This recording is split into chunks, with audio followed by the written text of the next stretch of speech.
fait dans le passé, il y a 3 ans environ que nous avions fait cette série, mais elle est capitale juste par le titre de cette série. La série est intitulée « Le pierre angulaire ». Nous voulons avoir un bon fondement. Nous ne voulons pas juste construire en hauteur, mais nous voulons aussi creuser notre fondation en profondeur, placer le bon fondement afin que notre marche avec le Seigneur soit solide, soit efficace et soit productive. Et si nous voulons avoir une marche solide avec le Seigneur, notre doctrine doit être impeccable, doit être exacte. Et cette série, comme le titre l'indique, le pierres angulaires, nous allons étudier 6 pierres de fondement, 6 pierres de fondation, 6 pierres angulaires. Et nous allons essayer d'aller à travers cela durant 6 semaines, peut-être plus. Maintenant, dans cette série, la toute première pierre que nous allons poser aujourd'hui va être la Bible, que tout le monde dise la Bible. Et il est mieux de commencer par le commencement. La fondation de tout, c'est la parole de Dieu. Le livre de référence pour tout chrétien, pour tout ceux qui se dit chrétien, c'est la Bible. La deuxième pierre que nous allons poser va être l'unicité. Que tout le monde dise l'unicité. Alors là, on va étudier la nature de Dieu. Qui est ce Dieu? Vous savez, c'est impossible quasiment de suivre Dieu, de servir Dieu, de faire confiance en Dieu si on ne le connaît pas. Tu ne peux pas faire confiance en quelqu'un que tu ne connais pas. Donc, après la Bible, nous allons voir l'unicité. Troisième pierre que nous allons poser, troisième fondement que nous allons poser, va être le salut. Après avoir vu la parole, la Bible, après avoir étudié la nature de Dieu, nous allons voir qu'est-ce que ce Dieu a planifié pour nous. C'est quoi le plan de Dieu pour nous? Nous allons parler extensivement du salut. Et le troisième fondement, ou la troisième pierre de fondation, va être le salut. Et après le salut, nous allons parler de la sanctification. Le quatrième fondement, ou la quatrième pierre de fondation, va être la sanctification. Après avoir parlé de la parole de Dieu, qui est la Bible, après avoir parlé de Dieu, la nature de Dieu, l'unicité, et après avoir étudié le plan de Dieu pour nous, le salut, nous allons voir comment marcher dans ce plan qui est la sanctification. Très souvent, c'est là où on déteste le pasteur, si on n'aime pas Dieu. Mais c'est là aussi souvent qu'on aime encore davantage le pasteur, si on aime Dieu. Et la sanctification. Après la sanctification, nous allons placer le 5e fondement qui est l'évangélisation. Après avoir nous assurer que nous marchons dans la voie du salut que Dieu nous a donné qu'est-ce que nous allons faire avec ces saluts que nous avons reçus? Nous devons évangéliser. Et tous ces points, ce sont des points existentiels en ce qui concerne votre vie chrétienne. Tu dois avoir ceci pour que ta vie chrétienne prospère. Sinon, elle meurt. Tu dis l'évangélisation, oui. Si tu n'évangélises pas, tu vas éventuellement famer. Tu vas éventuellement commencer à sentir. Parce que l'eau stagnante sent.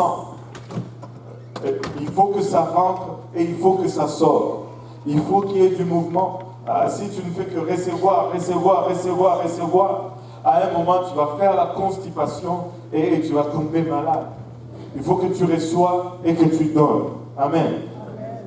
Et après l'évangélisation, après avoir été dehors pour parler à ces gens, la 6e pierre que nous allons parler, c'est le service à l'autel. De tout ce que nous faisons, un des moments les plus importants, c'est le service à l'autel. Parce que c'est là où les gens font leur engagement. C'est là où les gens reçoivent le baptême du Saint-Esprit. C'est là où les gens mettent leur vie entre les mains du Seigneur. C'est là où l'accumulation de tout ce que nous avons fait vient voir ses fruits. C'est le moment le plus important de tout service, c'est le service à l'autel. Mais combien de fois, avec tristesse, on voit que quand on fait le service à l'autel, pour certains d'entre nous, c'est le moment de courir et partir à la maison. Non. On est là tout est fait pour préparer le service à l'autel. Si le service à l'autel n'est pas un succès, notre service est manqué. Notre évangélisation ne va pas porter fruit. Et nos prières, nos jeûnes, nos consécrations. Donc, le service à l'autel est notre 6e pierre, notre dernier fondement que nous allons voir. Maintenant, parce que nous sommes en Amérique du Nord, nous allons regarder ceci en regardant la nature et les pratiques, les traditions autour de nous. Et c'est comme ça que nous allons introduire cette série. Qui a déjà entendu parler de Inukshuk? Inukshuk. J'en ai un à la maison, je l'aurais dû l'amener, je l'ai oublié, mais on a quand même quelques photos. Parce que la région arctique de l'Amérique du Nord, entre l'Alaska et le Groenland, est majoritairement dominée par la plaine, et ces plaines sont couvertes de toundra. On y trouve très peu de sites naturels, très peu de choses qui s'élèvent ou qui se mettent à part, très peu de choses qui font une distinction. Pour cette raison, depuis de nombreuses années, les peuples autochtones dans ces régions ont utilisé des repères en pierre pour leur navigation et leur circulation. Et ils ont utilisé ces repères en pierre comme point de référence ou comme comment on dit ça, un repère, ou une marque, ou quelque chose qui donne la direction. Et ils ont utilisé aussi des fois ces marques pour indiquer où ils ont caché la nourriture, où ils ont où ils ont storé la nourriture, comme on va dire en français. J'ai cherché le mot, je ne l'ai pas trouvé. Où ils vont mettre en réserve la nourriture, voilà. Ils ont appelé ces pierres Inukshuk. Et beaucoup sont construits en forme d'homme, pour indiquer qu'un homme est passé par ici, pour indiquer qu'une personne est passée par ici. Ils vont prendre des pierres, ils vont les assembler et les monter de sorte que ça donne une silhouette humaine. Et ça ne laisse pas de doute qu'un homme est passé par ici, un homme est passé par là, et on les a appelés les Inukshuk. Et dans le livre de Josué, un monument semblable a été érigé lorsque les enfants d'Israël ont traversé la rivière du Jourdain vers leur terre promise. Parce que Dieu voulait qu'ils se souviennent de l'héritage que leurs ancêtres leur avaient donné et qu'ils sachent que quelqu'un était passé par là avant. Amen.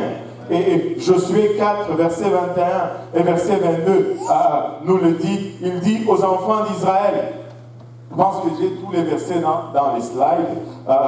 Il dit aux enfants d'Israël, lorsque vos enfants demanderont un jour à leur père, qu'est-ce que signifie ce pierre? Il dit, vous en instruirez vos enfants et vous direz, Israël a passé ses Jourdains à sec.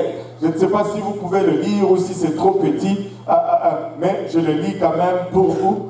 C'est trop petit? C'est trop petit, hein? Bon, on va ajuster le dimanche prochain. Amen.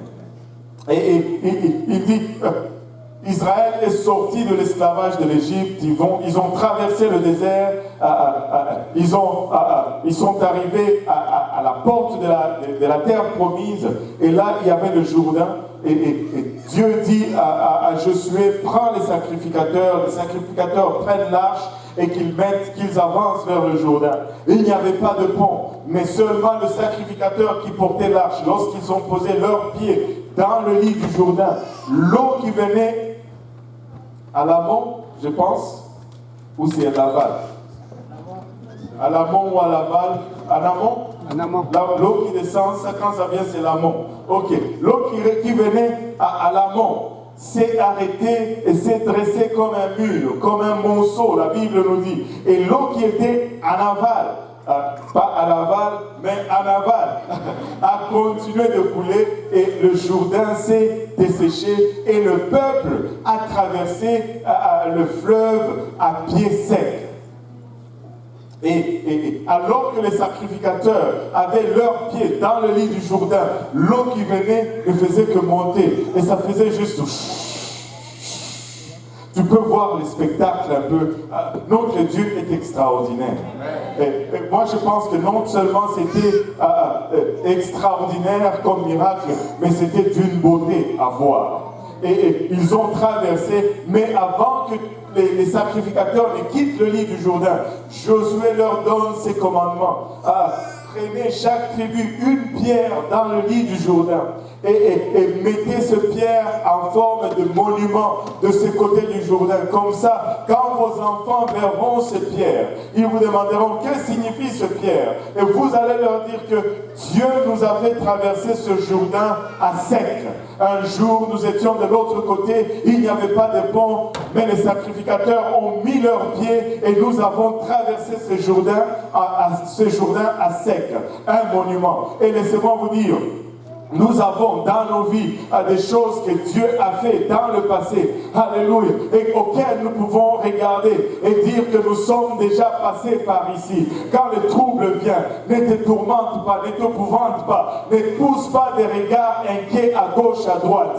Nous sommes déjà passés par là une fois, alléluia. Les pierres sont là pour témoigner, les miracles sont là pour témoigner, les prodiges sont là pour témoigner, alléluia. Vous êtes là pour témoigner. Alléluia. Certains d'entre vous, vous êtes des pierres vivantes en témoignage de ce que Dieu a fait. Et la Bible nous dit que nous sommes des pierres vivantes. Alléluia. Gloire au nom de Jésus. Tu es stressé, regarde un frère. Il y a une histoire en arrière de chaque personne ici. Il y a une histoire en arrière de chaque famille. Il y a une histoire en arrière de chaque couple. Comment Dieu... Aujourd'hui, je ne prêchais pas du tout dans cette ligne. Quand on était à l'Est, et on a commencé à essayer de voir un peu ce que Dieu a fait. Oh, je vous dis, on avait des larmes aux yeux quand on a commencé juste à comptabiliser ce que Dieu a fait. Non seulement de nos vies, mais de nos situations, de nos familles. Extraordinaire. Nous venons de loin. Si vous nous voyez courir dans l'église, ce n'est pas juste parce que nous n'avons pas d'argent pour aller au gym. C'est parce que Dieu a fait de grandes choses pour nous et nous ne pouvons pas nous tenir tranquilles. Alléluia. Gloire au nom de Jésus. Alléluia. Nous avons des pierres, des monuments auxquels nous pouvons regarder en arrière et dire que nous sommes passés par là. Dieu nous a sortis de ceci un jour. Ouf. Et dans l'église du Nouveau Testament, nous avons également reçu un grand héritage qui nous est transmis par les hommes et les femmes fidèles qui nous ont laissé une base solide. Je suis content de faire partie de cette église. Parce que c'est une église qui a un héritage très riche, un héritage très solide, un héritage indescriptible. Vous savez quoi? Nous ne pouvons pas jouer avec ce que nous avons. Ça a été acquis à grand prix. Peut-être que vous êtes là seulement, ça fait 2 ans. Mais laissez-moi vous dire, cette église vient de loin. Peut-être que vous êtes là, ça fait 5 ans. Laissez-moi vous dire que cette église vient de loin. Il y a des géants et des géantes de Dieu qui ont pavé les chemins, qui ont payé le prix, qui ont jeûné et prié jusqu'à y laisser leur propre vie. Un peuple à son nom dans la province du Québec. Un peuple à son nom, alléluia, parmi les francophones. Un peuple à son nom à Montréal. Et si nous sommes là, c'est grâce à leur héritage. Il y a des gens qui se sont décidés à mettre la vie de leur famille en péril pour suivre la parole de Dieu. Un jour, laissez-moi vous dire que cette église ne croyait pas vraiment dans la sanctification. Un jour, on arrêtait les réunions de prière pour aller jouer au baseball. Incroyable, hein? Mais c'est vrai. Un jour, on ressemblait au monde, comme presque toutes les autres dénominations. Mais un jour, alléluia, Dieu a parlé. Et un jour, il y a eu un homme de Dieu comme Pasteur Graham qui se sont tenus, alléluia, qui n'ont pas regardé aux opinions des hommes. Même si on a voulu, alléluia, les assécher, même si on a voulu les faire partir. Écoutez, ils avaient une église qui avait presque 120 personnes. Mais lorsqu'ils ont commencé à prêcher la sanctification, tout le monde est parti et l'église est tombée à 8. Et ceux qui restaient disaient, on ne doit pas donner nos dîmes jusqu'à ce qu'ils partent, comme ça ils vont mourir de faim. Savez-vous quoi? Ils sont restés parce qu'ils étaient dans la volonté de Dieu et ils étaient dans le plan de Dieu. Et aujourd'hui, on a plus de 8, aujourd'hui on a plus de 120. Aujourd'hui, quand on met toutes nos églises et nos congrégations réunies, on est presque 1100, 1200 personnes. Alléluia. Parce que nous avons un héritage. Nous avons un héritage. Nous allons nous battre pour cet héritage. Nous allons nous tenir pour cet héritage. Nous allons la prêcher, nous allons la confesser. Alléluia. C'est notre héritage. Mes affaires ne sont pas à vendre. Quelqu'un a dit. Mes affaires ne sont pas à vendre. Oh, leurs familles ont subi la pression, la persécution de dedans et de dehors par le diable et par les fidèles. Alléluia. Mais parce qu'ils ont tenu à la parole de Dieu, nous sommes là aujourd'hui. Nous n'avons pas le droit de laisser tomber la balle. Alléluia. Nous ne pouvons pas échapper le ballon aujourd'hui. Alléluia. Nous ne pouvons jamais oublier d'où nous venons. Sinon, nous ne serons jamais à mesure d'arriver là où Dieu veut que nous allions. Si nous oublions d'où nous venons, nous ne serons pas capables de nous rendre là où nous allons. Les chrétiens du 21e siècle ont besoin de savoir, sans doute, que les choses auxquelles nous croyons ne sont pas seulement des idées des hommes. C'est que nous prêchons l'unicité, la sanctification, la séparation. Ce ne sont pas des idées des hommes. Sinon, ça n'allait pas être si inconvénient pour les hommes. Ce sont des idées de Dieu. C'est pourquoi ça dérange l'homme.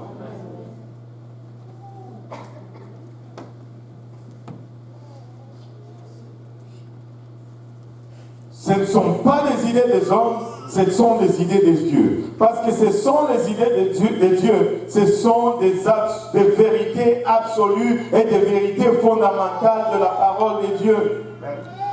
Nous prêchons la parole de Dieu. Amen. Nous ne prêchons rien d'autre que la parole de Dieu. Mais nous prêchons toute la parole de Dieu. Et la parole de Dieu fit à tout le temps. Et c'est ça la difficulté avec les gens. Ils veulent moderniser la parole de Dieu. La parole de Dieu est plus moderne que le temps moderne. La parole de Dieu était dans la modernité alors que l'homme était dans la préhistoire. Éphésiens 2, 20 nous dit, vous avez été édifiés sur les fondements des apôtres. Alléluia. Et des prophètes. Jésus-Christ lui-même étant la pierre angulaire. Alléluia. Notre doctrine est fondée sur les enseignements apostoliques. C'est pourquoi nous sommes une église apostolique. Et nous n'avons pas honte de dire que nous sommes une église apostolique. Nous sommes une église apostolique. Si tu ne savais pas, ceci est une église apostolique. C'est une église pentecôtiste. Qu'est-ce que cela signifie? Cela signifie seulement que c'est une église qui retourne à ce que l'église était le jour de la Pentecôte. Cela signifie tout simplement que c'est une église qui retourne à ce qui était enseigné par les apôtres depuis le jour de la Pentecôte. Amen. Nous sommes apostoliques et nous sommes pentecôtistes, non seulement de discours, mais aussi en action et en croyance. Alléluia. Regardez, ce soir nous allons examiner notre première pierre qui est la Bible ou la parole de Dieu. Ésaïe 40 verset 8 nous dit, l'herbe sèche, la fleur tombe, mais la parole de notre Dieu subsiste éternellement. Qu'est-ce que ceci signifie? Ceci signifie tout simplement que toute chose passe. Tu sais, tu veux te battre avec la parole de Dieu pour la mode. La mode va passer. Tu veux te battre avec la parole de Dieu pour un travail. Le travail va passer. Tu veux te battre avec la parole de Dieu pour une relation. Même la relation passe éventuellement. Mais la parole de Dieu demeure éternellement. Elle demeure à toujours et à jamais. C'est la seule chose qui est à l'épreuve du temps. C'est la parole de Dieu.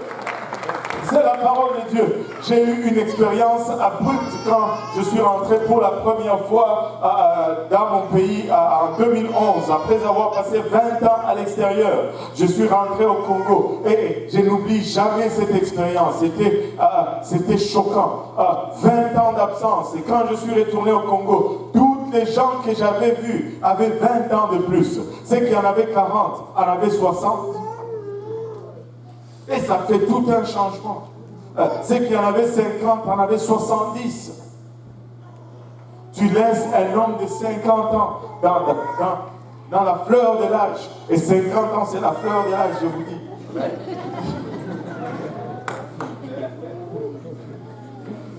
On est jeune à 50 ans.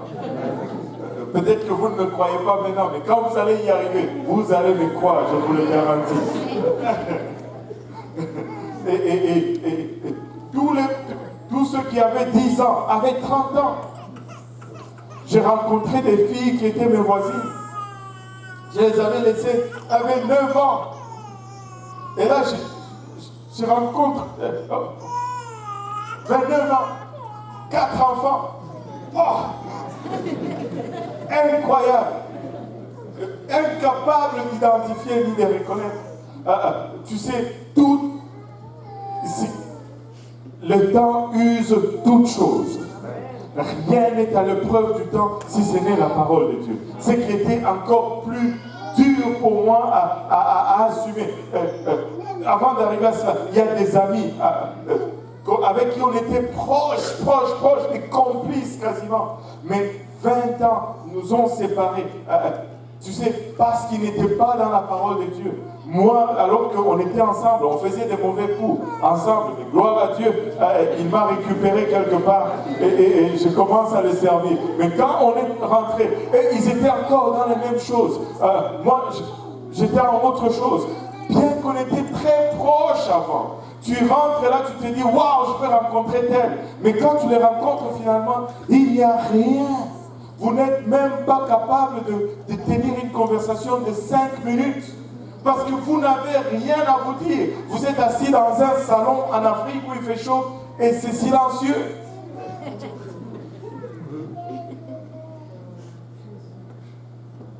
S'ils n'ont pas suivi la parole de Dieu, vous êtes séparés. Mon père était l'homme de la famille. Toute la famille tournoyait autour de mon père. La famille élargie. Déjà, quand je dis la famille en Afrique, c'est déjà la famille élargie. En Afrique, on ne dit pas cousin. Si tu dis cousin, c'est comme si tu insultes quelqu'un.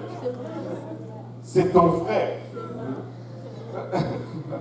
Et tous ces gens gravitaient autour de mon père. C'était lui qui pourvoyait, c'était lui qu'on consultait. Mais là, je vois mon père, il est fatigué. Il n'est plus l'homme plein de force et plein de vigueur. Il ne pourvoit plus, mais c'est nous qui devons pourvoir pour lui. Ça, c'était un choc total. Même mon père était à l'épreuve, n'était pas à l'épreuve du temps. Mais la parole de Dieu demeure. La parole de Dieu, elle est établie. Des gens qui étaient des grands messieurs, des médecins très riches, qu'on pouvait, pour aller le voir, il fallait quasiment prendre un rendez-vous, même s'ils étaient cousins. Mais là, tu les regardes finis, complètement finis. Mais la parole de Dieu demeure. La parole de Dieu demeure. Tout finit par perdre son pouvoir, à l'exception de la parole de Dieu. Vous savez, la Bible nous donne des principes par lesquels cette parole nous affecte, par lesquels cette parole nous guide, par lesquels cette parole nous illumine. Regardons un de ces principes dans Psaume 119, verset 105, nous dit « Ta parole est une lampe à mes pieds et une lumière sur mon sentier. On va regarder une des premiers principes ici par laquelle nous allons approcher cette parole. Et un vrai principe que lorsque tu l'appliques, tu vas aller en grandissant dans ta marche avec le Seigneur. Premièrement, la parole nous est donnée au quotidien. Il faut que je la mange chaque jour. Amen.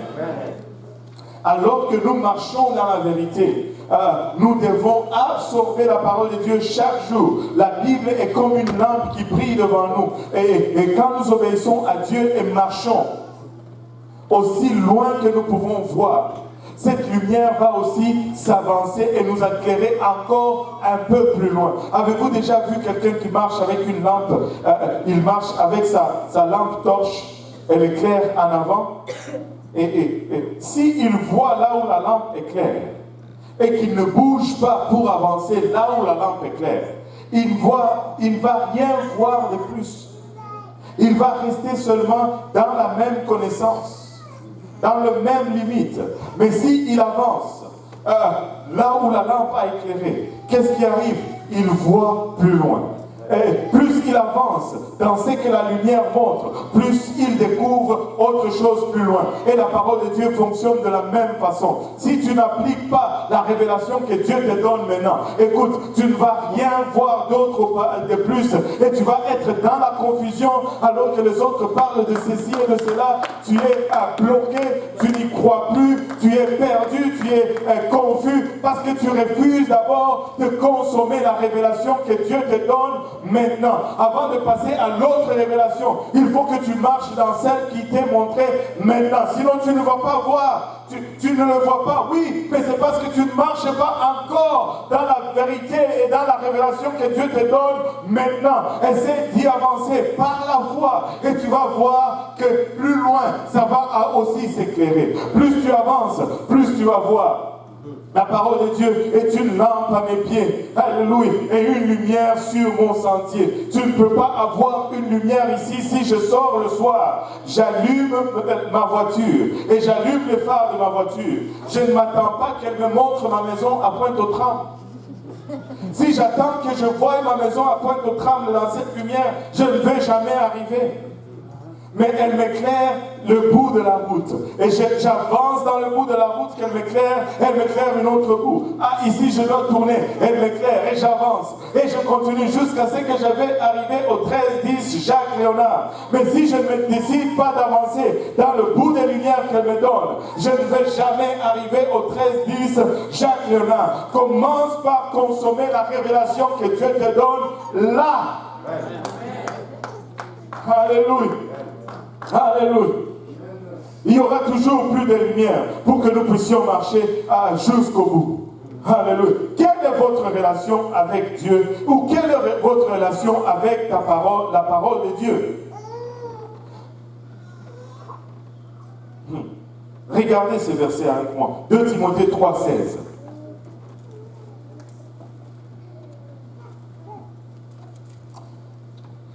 Toute écriture, et tout le monde dit toute. Toute écriture. Toute écriture veut dire toute écriture. Toute en grec, ça veut dire toute. Toute veut dire toute. Toute écriture est inspirée de Dieu. Il n'y a pas une écriture qui n'est pas inspirée de Dieu. Quand tu prends la Bible, toute écriture est inspirée de Dieu.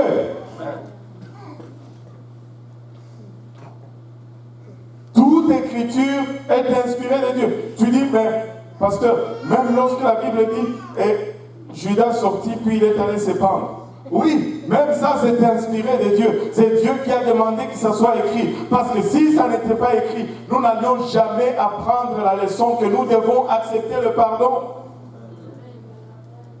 Oh, pasteur, même lorsque David a commis la fornication avec Bathsheba, c'était inspiré de Dieu. Oui, c'est Dieu qui a demandé que ça soit écrit. Parce que si Dieu n'avait pas écrit cela, David allait être un surhomme pour nous. Et nous allons regarder David comme un surhomme. Et nous, étant des hommes naturels, nous allons nous dire, mais c'est impossible de vivre selon ces standards.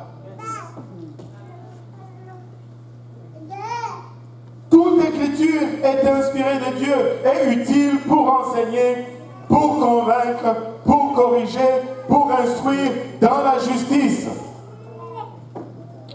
Maintenant, très souvent, nous perdons dans les Écritures parce que nous n'y approprions pas le bon usage. Maintenant, il y a des Écritures qui sont données pour enseigner. Il y a des Écritures qui sont données pour convaincre, d'autres pour corriger et d'autres pour instruire. Mais c'est quoi la différence dans tout cela? Enseigner, enseigner, ça nous dit ce que nous devons faire. Ça nous enseigne ce que nous devons faire. La Bible va te dire ce que tu dois faire jour après jour. Ne fais pas confiance à ton cœur. Fais confiance à la Bible. Plutôt, enseigner, c'est ce qu'il faut croire, plutôt, pas faire. C'est qu'il faut croire. Mais on peut dire ce qu'il faut faire. Parce que la croyance va toujours engendrer l'action.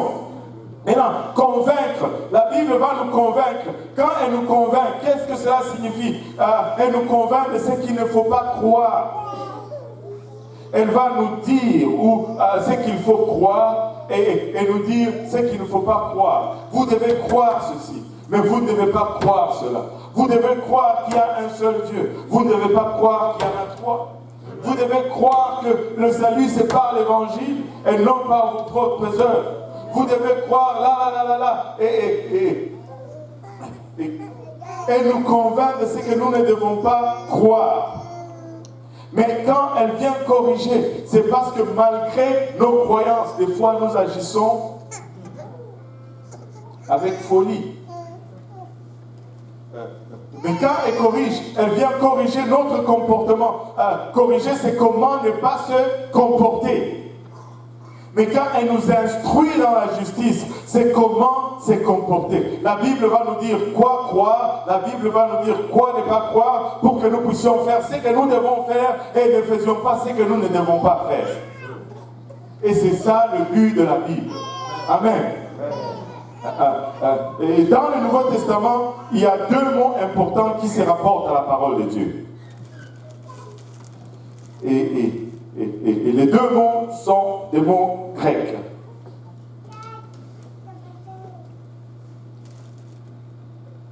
Mon grec a besoin d'eau. Et le mot grec, les deux mots grecs sont logos, que tout le monde dise logos, et rhéma, que tout le monde dise rhéma. Ces mots ne sont pas synonymes, ils ne sont pas seulement synonymes de la même idée, mais les deux mots ont des significations bibliques précises et différentes. Comme tous les autres mots dans les Écritures, les mots sont choisis avec attention de la part de Dieu. Dieu ne choisit pas des mots au hasard, il les choisit bien comme il faut.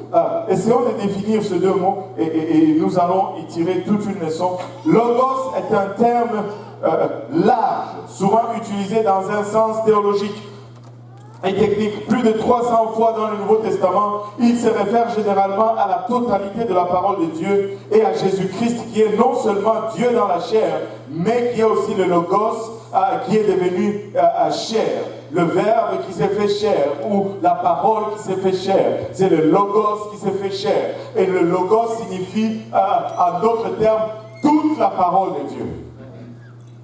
Et quand tu lis Jean, ça dit le Logos, au commencement était le Logos était avec Dieu, et le Logos était Dieu, et le Logos s'est fait chair. Et ce Logos s'est fait chair. Et s'ils ont utilisé Logos pour se faire chair, et que nous savons que Logos, c'est toute la totalité de la parole de Dieu. Alors il n'est pas étonnant de voir Paul qui nous dit dans le livre de Colossiens que toute la plénitude de la divinité habite en lui corporellement. Parce qu'il est le Logos qui s'est fait chair.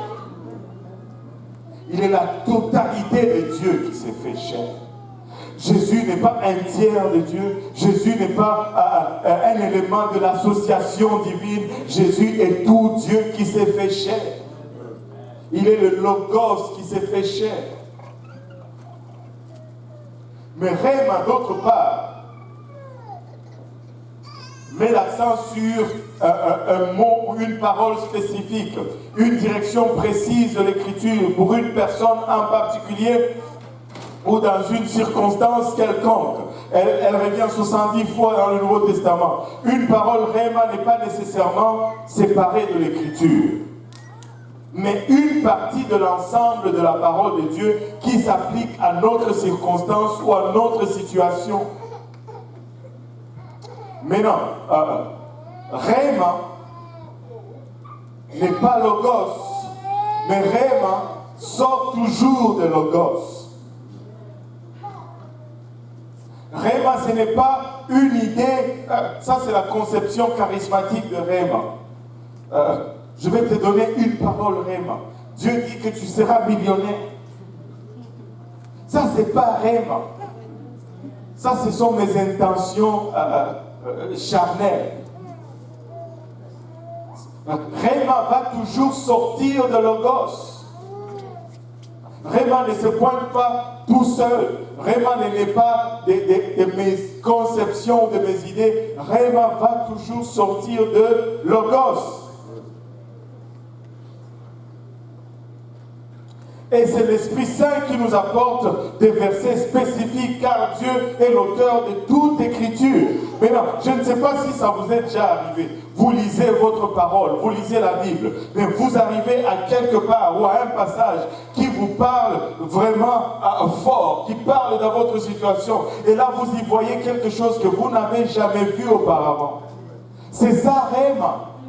Une révélation instantanée dans la parole de Dieu qui parle dans ta situation, et tu peux prendre cela, alléluia, et t'en approprier. Et c'est pourquoi tu vas très souvent voir, même dans les prédicateurs, chacun va avoir, c'est comme son sac de versets qu'il va citer très souvent.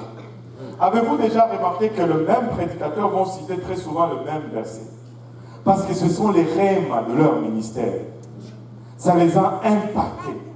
Et ils vont souvent conduire leur ministère par rapport à cela. Et c'est pourquoi, très souvent aussi, un prédicateur ne prêche pas comme un autre. Parce qu'ils sont impactés de différentes façons, selon ce que Dieu veut faire avec eux. Rhéma, que tout le monde dise Rhéma. La parole de Dieu, qu'elle soit référée comme Logos ou Rhéma, elle est inspirée, éternelle, dynamique et miraculeuse. Qu'elle soit Rhéma ou Logos, elle est éternelle, elle est inspirée. Que ce soit la parole écrite ou parlée, générale ou spécifique, cela ne modifie pas son caractère essentiel. La parole de Dieu est essentielle, la parole de Dieu est fondamentale, elle est primaire, elle ne perd pas de puissance ni de valeur, que ce soit dans le temps ou dans l'espace. En 1900, elle est aussi efficace qu'en 2000. Au Congo, elle est aussi efficace qu'au Canada. Parce que l'auteur est le même, l'auteur est infini, l'auteur est omniprésent, l'auteur est tout puissant. Alléluia. En lui, il n'y a aucune ombre de variation. Alléluia. C'est dans la parole que nous rencontrons Dieu. Tu ne peux pas rencontrer Dieu hors de la parole. Tu rencontres Dieu dans sa parole. Parce que si on dit au commencement était la parole était Dieu, et la parole elle était avec Dieu et elle était Dieu. Et si la parole est Dieu, où est-ce que tu vas le trouver? Hors de sa parole.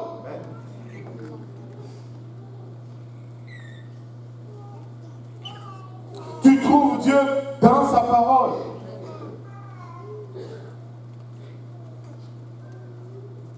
C'est dans la parole que nous rencontrons Dieu, et notre réponse à la parole est notre réponse à Dieu. Comment tu réponds à la parole de Dieu? C'est tu es en train de répondre à Dieu. Si tu dis non à la parole de Dieu, tu dis non à Dieu. Si tu dis oui à la parole de Dieu, tu dis oui à Dieu. Tu ne peux pas dissocier, séparer Dieu de sa parole. Amen. Des fois, nous errons ça et là et disons non à la parole de Dieu. Mais quand tu dis non à la parole de Dieu, tu es en train de dire non à Dieu. Parce que la parole de Dieu, c'est Dieu. Amen.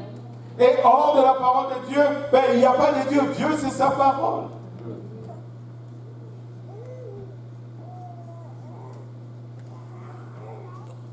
Vous savez,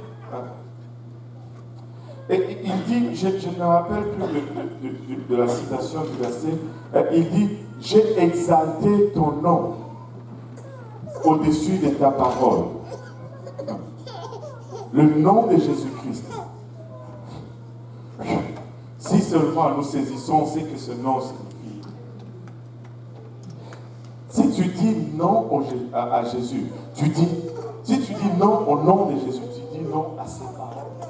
Parce que sa parole, son nom est exalté au-dessus de toute sa parole également. La parole de Dieu est une puissance vivante et active. Elle est à la fois la vérité écrite, qui est ce que nous appelons logos, et aussi notre moment de vérité. Vous savez, tu peux être dans l'église pendant 47 ans, mais un jour, on te cite un verset, et suite peut-être aux circonstances dans lesquelles tu te trouves, et le Saint-Esprit t'éclaire, tu te dis, waouh, je n'ai jamais vu ça de cette façon. C'est un moment de vérité. C'est réellement pour toi. Mais c'est la même parole. Alléluia. C'est la même parole. À la fois la vérité sur Dieu et sur l'endroit où nous le rencontrons. Vous savez, très souvent, nous repoussons la parole de Dieu. Parce qu'elle nous trouve dans un endroit qui est inconvénient. Au lieu de changer l'endroit, au lieu de changer les circonstances, nous voulons étouffer la parole de Dieu. Mais elle va être vérité. Pour elle, la parole, parce qu'elle est toujours vérité, mais elle va aussi exposer la vérité du lieu où nous sommes et de notre état. C'est pourquoi très souvent, la plupart d'entre vous qui habitez des fois dans des maisons où peut-être les chefs de maison n'ont pas encore tout acheté la parole de Dieu.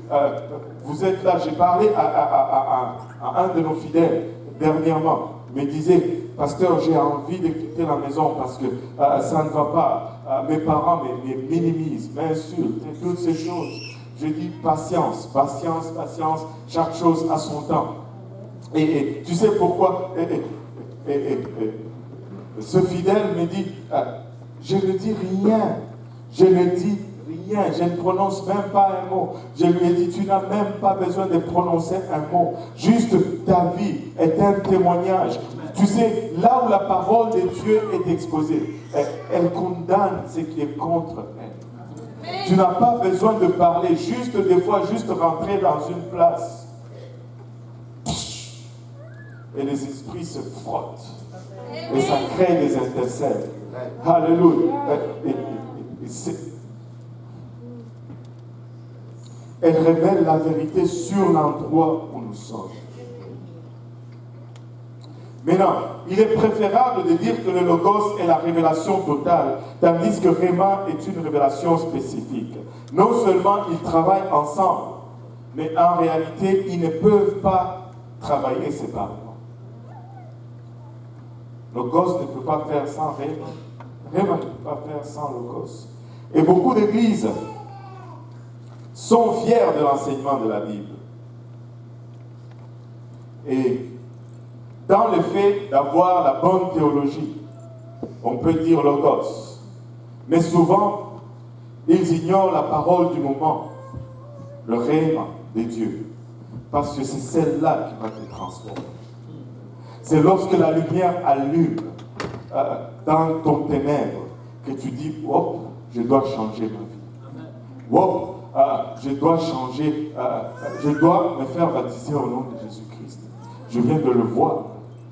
Je dois changer mes fréquentations. Oh, je viens de le voir.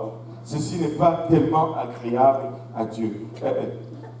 savez, plein de moments, ce n'est pas seulement bon d'avoir une bonne théologie, mais nous devons aussi également avoir une bonne pratique de notre théologie. Les églises sont en effet censées prêcher la parole, mais ils sont également censés pratiquer la parole. Il est de la responsabilité de tout ministère, de 5 ministères. C'est une coïncidence.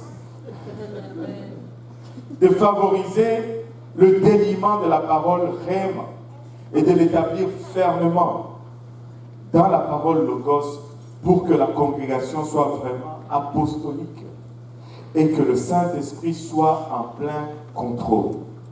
Et vous savez, tu vois cela arriver très souvent quand tu enseignes une étude biblique. Et c'est là où tu vois la lumière s'allumer dans le visage de quelqu'un. C'est là où tu peux littéralement voir le moment où il a vu la vérité.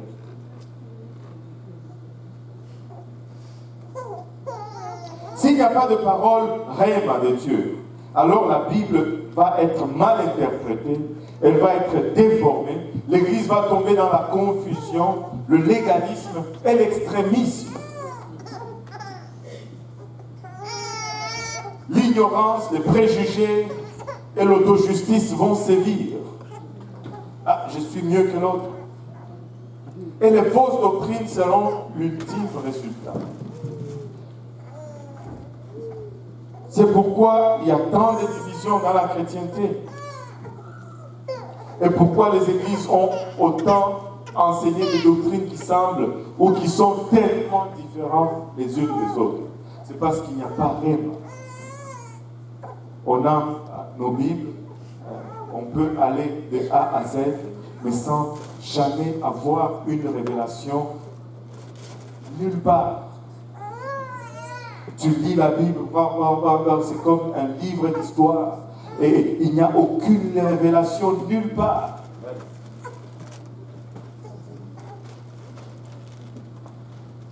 Et quand il n'y a pas cela, il n'y a pas de puissance du Saint-Esprit.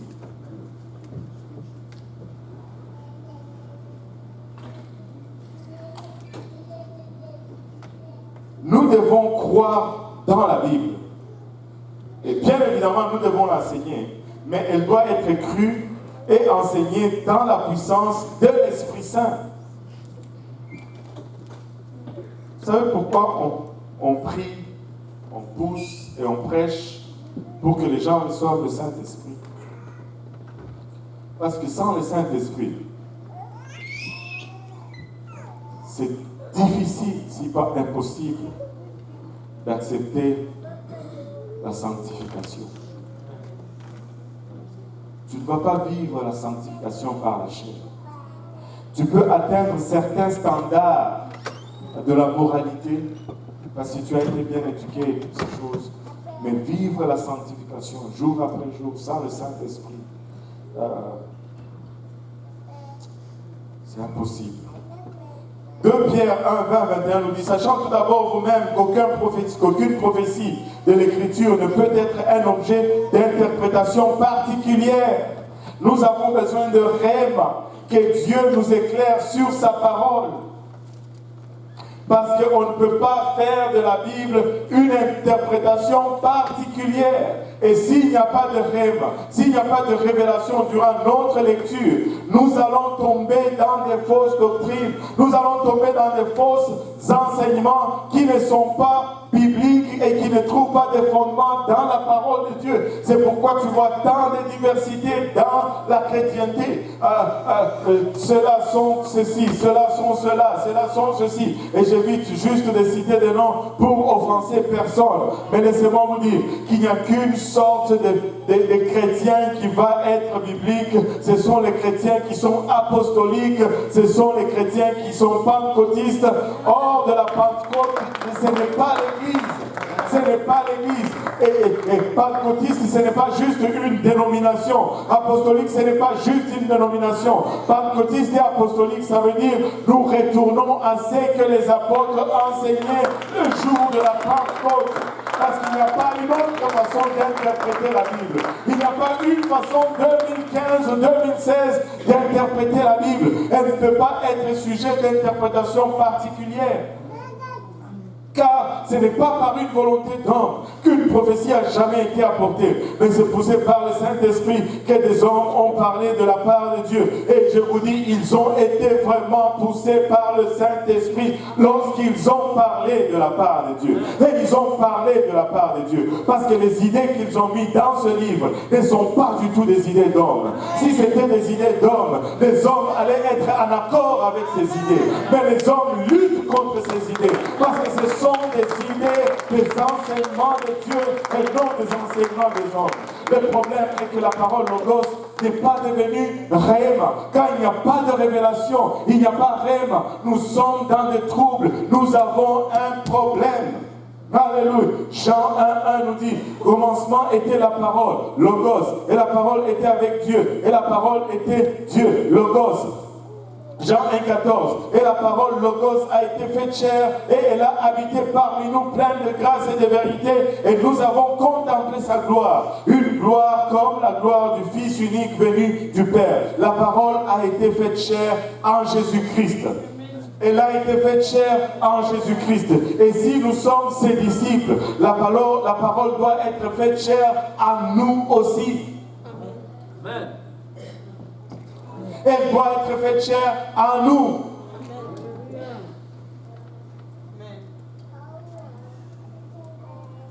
En nous.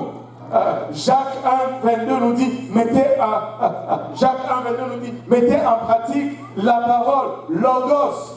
Elle doit être faite chair en nous. Mettez en pratique la parole et ne vous bornez pas à l'écouter en vous trompant vous-même par de faux raisonnements. Amen. Nous avons besoin d'être une église qui prêche la parole de Dieu. Mais cela ne suffit pas. Nous devons être des gens qui vivent la parole de Dieu, qui pratiquent la parole de Dieu. Non seulement la prêcher, mais la vivre. Amen. Votre relation avec la parole de Dieu ne peut pas être limitée à l'édifice de l'église. Le seul moment de la parole, c'est lorsque vous êtes ici. Non, 1000 fois non. Elle doit prendre place au quotidien. Donnez-nous aujourd'hui notre pain quotidien. Ça doit être quotidiennement. Alléluia. Regardez la tendance dans le Nouveau Testament. Regardez vous-même comme la parole Logos s'est multipliée. Alléluia. L'Église aussi s'est multipliée. Regardez Marc 16:20. Et ils s'en allèrent, prêchèrent partout. Les seigneurs travaillaient avec eux et confirmant la parole Logos par les miracles qui l'accompagnaient. Acte 12, verset 24. Mais la parole de Dieu, Logos, croissait et se multipliait. Acte 13, 49, et la parole de Dieu, Logos, c'est la parole du Seigneur plutôt, Logos, se répandait par tous les pays. Acte 19, 20, c'est avec une telle puissance que la parole Logos du Seigneur croissait et montrait sa force. 2 Thessaloniciens 3, 1, au reste frères, priez pour nous, afin que la parole du Seigneur, Logos, court et qu'elle soit glorifiée comme elle l'est aussi chez vous. 2 Timothée 2,9 dans lequel j'endure des souffrances jusqu'à être lié de chaînes comme un malfaiteur. Toutefois, la parole de Dieu, Logos, n'est pas liée. Écoutez, laissez-moi me poser un peu sur celle-ci. La parole de Dieu n'est jamais liée. Comment peux-tu lier quelqu'un qui est omniprésent? Comment peux-tu lier quelqu'un qui est partout? Elle n'est pas liée. Si tu prêches, tu te sens lié, cite la parole de Dieu. Si tu pries, tu te sens lié, prie la parole de Dieu. Si tu chantes, tu te sens lié, chante la parole de Dieu. Si tu fais conversation et que tu te sens lié, prêche la parole de Dieu. La parole de Dieu ne peut être liée. Je peux être lié, tu peux être lié, mais la parole de Dieu n'est pas liée. Quand tu es lié, cite la parole. Quand tu es, alléluia, cite seulement la parole. Elle n'est pas liée, elle fonctionne en tout le temps. Elle n'est point liée, la parole de Dieu. Hébreux Hébreux 4:12 nous dit, car la parole de Dieu est vivante. Alléluia. Elle est vivante et efficace, plus tranchante qu'une épée quelconque, à 2 tranchants, pénétrant jusqu'à partager âme et esprit, jointure et moelle. Elle juge les sentiments et les pensées du cœur. C'est pourquoi quand elle est prêchée, elle ne laisse personne indifférent. Elle coupe, elle tranche, elle fait mal. Alléluia. Et si elle ne te dérange pas, tu dois te déranger. C'est que tu n'es pas à la bonne place. Tu ne peux pas rester indifférent à la parole de Dieu. Alléluia. Elle doit te mettre mal à l'aise. De sorte que tu bouges d'où tu étais. Parce que ce n'est pas là où Dieu veut que tu sois. Alléluia. Tu sais, nos conceptions sont des fois, tu sais, c'est une folie que de résister à la parole de Dieu. C'est une folie que de se battre avec la parole de Dieu. Tu sais, si nous étions corrects, Dieu n'allait pas venir pour nous sauver. Amen. Amen. Déjà, la prémisse fait que à chaque fois que la parole de Dieu nous est prêchée, nous devons avoir une correction.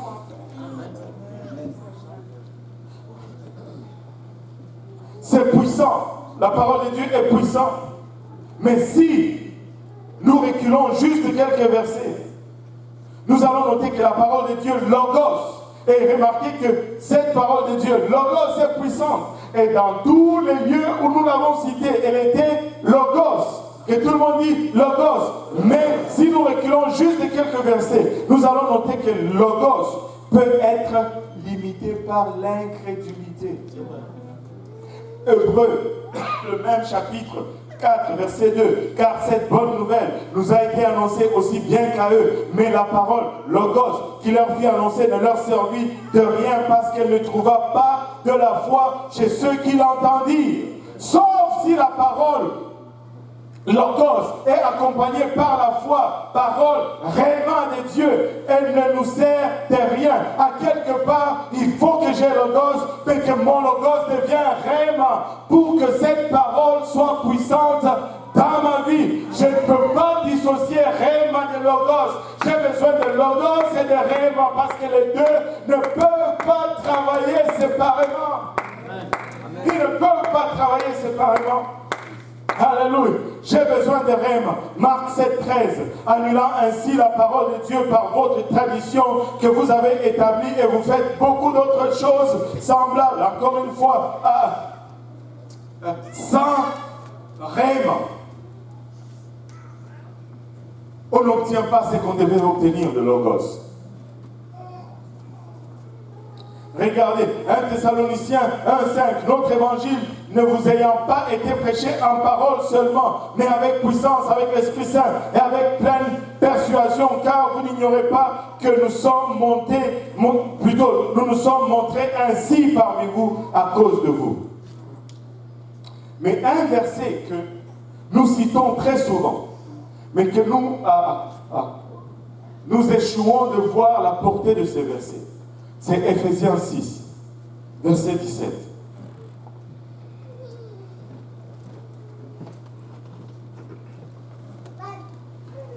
Il dit, prenez aussi le casque du salut et l'épée de l'esprit. Et l'épée de l'esprit, qui est la parole. Mais là, je vais vous piéger un peu. Et là, est-ce que c'est Rhéma ou c'est Logos? Je savais que ça allait être comme ça. Ce n'est pas Logos, c'est Rhéma. L'épée de l'esprit, c'est Rhéma. Écoutez, si tu veux que cette parole Logos soit une épée, il faut que ça soit Rhéma. Sinon, c'est pourquoi des fois... Écoutez, voici la révélation. C'est pourquoi des fois tu pries et rien n'arrive. Parce qu'il n'y a pas Rhéma. Il y a seulement Logos. Tu ne peux pas juste prendre la Bible et le lire au diable, ABCD, blablabla, et Moïse parti, et penser qu'il va fuir. Non. Il faut que tu arrives à une place où la parole devient Rhéma pour toi. Une révélation personnelle. C'est là que tu peux l'utiliser comme épée. Tu ne vas pas dire au diable, mon pasteur a dit, l'évangile c'est ça et il va t'écouter. Non, il faut que ce soit pour toi une révélation personnelle. Réma, pour que ça fonctionne dans ta vie. C'est bien d'avoir Logos, mais je dois avoir Réma. Elle doit être une révélation personnelle pour qu'elle soit l'épée efficace. Quand Jésus cite, l'homme ne vivra pas seulement de pain, mais de toute parole qui sort de la bouche, ce n'est pas Logos. Oui, ça fait partie de Logos, mais c'est une révélation personnelle. C'est une expérience personnelle. Et c'est pourquoi il peut chasser le diable avec. Il n'a pas dit quelque part dans la Bible, entre le livre de Psaume 110 et le Psaume 115, il y a un verset qui dit de ça. Non, non, c'est une révélation personnelle. Je dois lire la parole de Dieu. Et que l'Esprit nous aide à nous donner ces révélations personnelles. Et quand Dieu nous donne ces paroles, des choses que nous avons vécues, des choses que nous avons traversées, et quand l'ennemi vient, tu dis non, non, non, non, non, tu ne vas pas m'avoir. J'étais avec Dieu. Dans la chambre de prière. Et il m'a dit ceci. Alléluia. Et si tu sors une parole réelle, le diable recule. La parole doit être réelle. Tu dois entrer dans ta chambre. Tu dois manger cette parole jusqu'à ce que Dieu te donne une révélation personnelle. Et c'est avec ça que tu vas faire briller le diable. Alléluia. Non, non, non, non, non. Alléluia. Lorsque j'ai traversé cette situation, Dieu m'a donné ce verset. Alléluia. Et le diable ne peut rien contre cela. Il ne peut rien contre cela. Cette parole est puissante. Mais elle doit être logos, mais elle doit être aussi rhéma. Je dois avoir une révélation personnelle. Je dois étudier cette parole. Je dois rentrer dans ma chambre et la prendre comme une vérité de Dieu. Et laissez-moi vous dire, ne faites pas l'erreur ou la bêtise ou la stupidité de dire, oh, ceci était pour cela, ceci était pour l'autre temps. Non, non, non, non. Tu ne sais pas quand l'ennemi viendra et de quelle époque il viendra. Peut-être que tu as besoin de cette pratique de l'an 1910 parce que l'ennemi viendra de l'an 1910. Prends tout. Toute la parole est inspirée. Toute la parole est inspirée. Toute la parole est inspirée de Dieu. Alléluia. Gloire au nom de Jésus. Alléluia. Alléluia. Tu ne vas pas battre le diable avec la référence de quelqu'un d'autre. Quand Jésus dit, l'homme ne vivra pas seulement de pain, il n'était pas en train de vivre seulement de pain. Il était vraiment de vivre avec la parole. Ce n'était pas une citation juste de quelque part dans la Bible. Cette parole était réellement pour lui. Elle est sortie du logos, mais elle était réellement pour lui. Jésus a utilisé l'esprit de l'esprit en citant à Satan des versets qui répondaient à chacune de ses tentations. Mais dans les Écritures, ce n'était pas des choses générales ou globales. C'était des choses spécifiques, les versets qu'il a choisis révélaient et détruisaient les mensonges de chaque tentation. Mais il est passé par là avant. Je vais juste épargner la lecture. Luc 5,5, Simon lui répondit, Maître, nous avons travaillé toute la nuit sans rien prendre, mais sur ta parole, réma, je jetterai le filet. Acte 10, 44, comme Pierre prononçait encore ce mot, réma. Plutôt Jean 15, 7, vous demeurez en moi et que mes paroles, réma, demeurent en vous. Pas le gauche, réma, demeure en vous. Et écoutez, quelle est votre relation avec la parole de Dieu? Avez-vous une relation personnelle ou vous avez juste une relation globale d'église? Peux-tu venir me dire, voilà, Dieu m'a dit ça personnellement dans la parole, ou tout ce que tu as, c'est parce qu'on te l'a donné de quelqu'un d'autre? Il faut que j'ai ma parole réma. Mais réma ne va jamais sortir hors de logos. N'oublie jamais cela. L'obtention de la parole réma, parole du moment ou parole de maintenant de Dieu, nous aidera à surmonter la paralysie de la logique de la chair qui essaie de nous lier. Parce que quand toute la logique autour de vous donne une indication contraire, Rhéma est assez puissant pour vaincre cette logique. 2 Corinthiens 1:20 nous dit, car pour ce qui concerne toutes les promesses de Dieu, c'est en lui qu'est le oui, et c'est pourquoi encore l'amen par lui est prononcé par nous à la gloire de Dieu. Vous savez, nous avons beaucoup de promesses dans la Bible. Beaucoup de rêves dans la Bible. Mais toutes ces promesses ne sont oui que en Jésus-Christ. Jésus-Christ est le oui dans toutes les promesses bibliques. Pensez-y un peu. La Bible nous donne plusieurs promesses. Et nous pouvons regarder ces promesses et nous les approprier. Je vais juste partager quelques-unes ici. Josué 1:5 nous dit, nul ne tiendra devant toi tant que tu vivras. Je serai avec toi comme j'ai été avec Moïse. Je ne te délaisserai point. Je ne t'abandonnerai pas. Ça, c'est une promesse pour moi. Je la prends. Alléluia. Je vais dans ma prière. Je prie, Seigneur, en face d'adversité, Seigneur. Oh Dieu de Moïse, comme tu n'as pas abandonné Josué.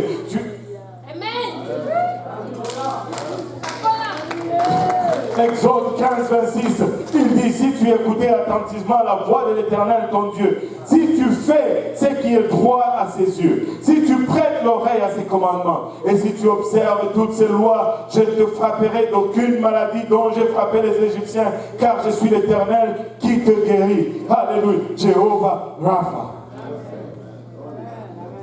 Nous avons la guérison dans la parole du Seigneur.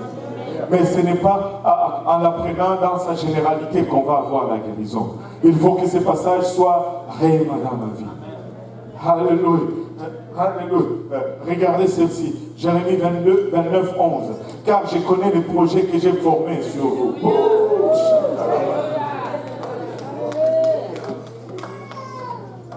Dit l'Éternel, projet de paix et non de malheur, afin de vous donner un avenir et de l'espérance. Écoute, Dieu est pour toi. Arrête de fuir Dieu. Arrête de lutter contre Dieu. N'écoute pas les mensonges. Deutéronome 28:2 nous dit, voici toutes les bénédictions qui se répandront sur toi et qui seront ton partage lorsque tu obéiras à la voix de l'Éternel ton Dieu. Et laissez-moi vous dire, toutes ces promesses sont oui en Jésus-Christ et amen en lui aussi. Savez-vous ce que ça veut dire? Amen. Amen, ça veut dire je suis aussi d'accord. Amen, ça veut dire deux oui successives sur un temps ascendant. Oui, oui. Non seulement oui, mais oui, oui, je suis d'accord. Alléluia. Et si nous rentrons en Jésus-Christ, si nous pouvons seulement rentrer en Jésus-Christ, toutes ces promesses sont en lui, oui. Alléluia. Toutes les promesses de Dieu sont oui pour vous. Mais il faut que vous soyez en Jésus.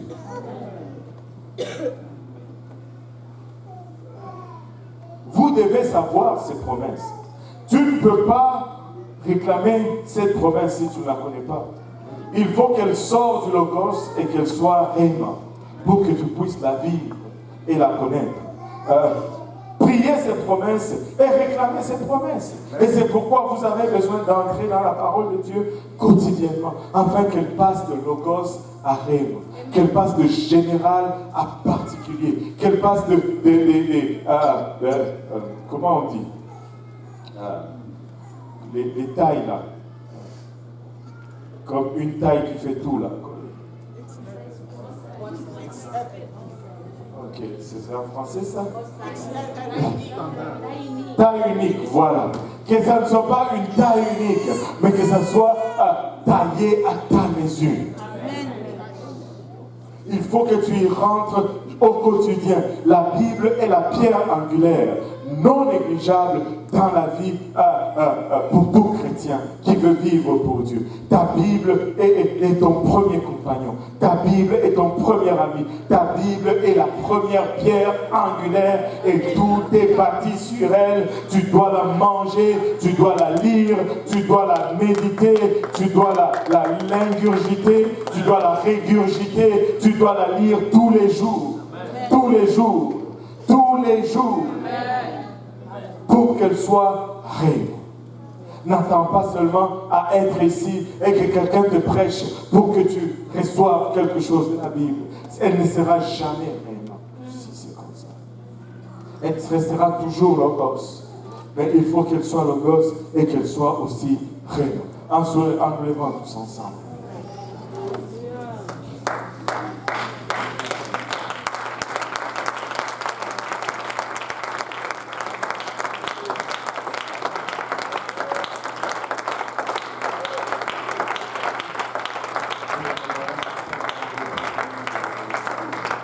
Si nous pouvons venir à l'avant et permettre à Dieu de nous parler, si notre temps de lecture a pris un coup et que notre consécration à ces livres est en déclin, ou même si notre consécration est haut et chaud, nous ne voulons pas que ça refroidisse. Venons à l'avant tous ensemble. On va se mettre les hommes à ma gauche, les dames à ma droite. On va prier au Seigneur, que le Seigneur nous parle. Qui sait, si c'est en priant ici, qu'il va te donner une parole réellement, juste instantanément, là où tu es en train de prier. Alléluia. Mais on va se réunir tous ensemble à l'avant et on va parler au Seigneur pour un moment. Alléluia. Les hommes à ma gauche, les dames à ma droite, et nous allons aller vers l'Éternel.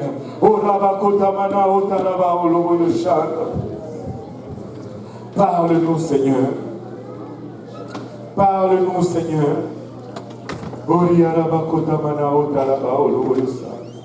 Alléluia, Jésus. Alléluia, Seigneur. Alléluia, Jésus. Gloire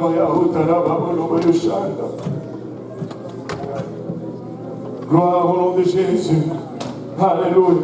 Alléluia. Abandonnons-nous dans la présence du Seigneur. Laissons son esprit souffler sur nous juste pour un moment. Si nous pouvons fermer nos parapluies, alléluia, d'idées préconçues, nos parapluies de préjugés, laissez juste l'Esprit de Dieu souffler sur nous, juste pour